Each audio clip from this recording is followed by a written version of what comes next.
Hey, so yesterday I turned 40. So I thought I would start posting more stuff on YouTube and trying to put a little less emphasis on the production, if you will, because that's just really difficult. So today I thought what I would do is I would talk to you about four things that I know we're thinking through with our new website design. We're in the middle of going to do a redesign. Now, keep in mind, we just redesigned the website like 18 months, maybe 2 years ago. But for me, that's way too long. And we've got to rethink that and got to honestly dive back into the whole process. So there are four things that I want to talk about today that we're thinking through as we think through a new website redesign. The first thing is this is one, we understand the website will never be done. We have to adopt a mentality that basically says this website is never going to be finished.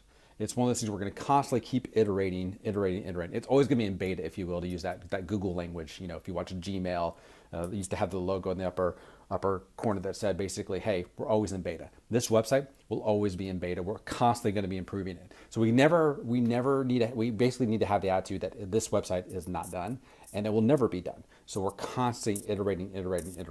And that's something that I think for us, we're having to instill in our team. And I think we're starting to adopt that mentality, but that's the first thing we have to kind of grasp as we go into this process of redesigning our website. Because right now we have a website that was originally built for 2 campuses and now has to do six campuses. So we got a lot of work to do.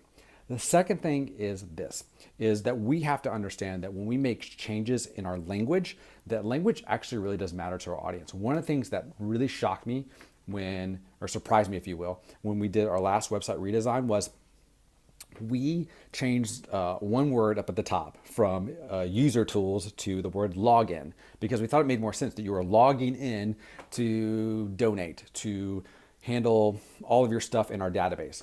The problem was people didn't see it that way. People had always seen the term user tools. So we put the word login. The problem is we also put the word login right next to the search bar. So what happened was people were entering their email address in the search bar, hitting the search button, thinking that they were logging in. The reason why I know this is because I have the query logs from all the searches where people put in their email address. So for us, little things like words really do matter.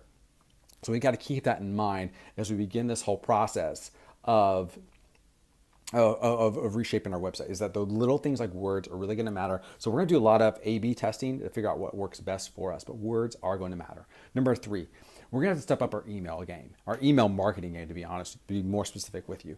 We've never been really prolific email marketers here. Part of it is we feel like maybe we're a little bit intruding, but two, we've never had the tools to do it and do it right. So we're working with our platform that we're on, ministry platform, which handles our database, if you will. And we're working on a tool that's going to hopefully sync MailChimp to ministry platform and then move everything over to MailChimp and let MailChimp be our main driver of our email marketing. This is going to be huge for us because it's going to give us the opportunity to create some really great templates, some beautiful emails, do mobile versions, do all those things that hopefully will drive to better email marketing. So that's what we're focused on. We got the right people in place now. We got some wonderful people on the marketing side who can help us think through that. But for us, we're really going to jump head in on email marketing, especially on the website. Very clear call to actions to, opt into our email list. And the fourth thing is this: we have way too many calls to actions on our website. Now, keep in mind, our calls to action on our website are a main slider and eight bottom ads. Now, that may not seem like a lot, but what we've realized when we look at our analytics is that slider is not getting the traction that most people think it would. Be honest with you, it's really the main ad, and people might stick around for the second ad, but the third and fourth ad doesn't really work. Now, that whole slider was created honestly to make ministries happy. So we could say, oh yeah, we put you on the front page of the website. But the reality of it is you're assuming that people are going to sit there and they're going to wait for your ad to scroll by and then you're going to click the button. But we know that doesn't happen. Why? Because we have the average amount of time people spend on our homepage, and it's not long enough for you to get through the slider. So I can do one of two things. I can either speed the slider up, which is not a good user experience, or what we can do is we can turn around and we can say, hey, look, we're really going to get ourselves down to one clear call to action. Now, that's going to be really difficult because that's hard conversations with people, ministries around us, to say, look, we know you want to be on the front page of the website, but we really can only do one thing and one thing well. And so we want to have that very, very clear call to action. That's one of the things we've got to do. It's a negotiation. It's not going to be easy, but something we have to do. So the four things we're thinking about are: one, our website's never going to be done. Adopting that constantly reiteration mentality of guess what? It's always in beta, constantly going.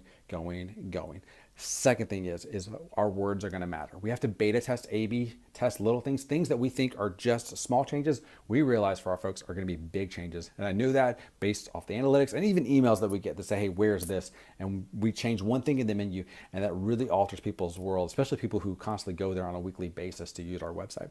And the third thing is we've got to up our email marketing game. We're going to do that with MailChimp and do that with a couple other tools that hopefully will allow us to better connect with our audience and just do a good job of basic fundamental email marketing, which is just a core thing that every church should be doing in their communication strategy.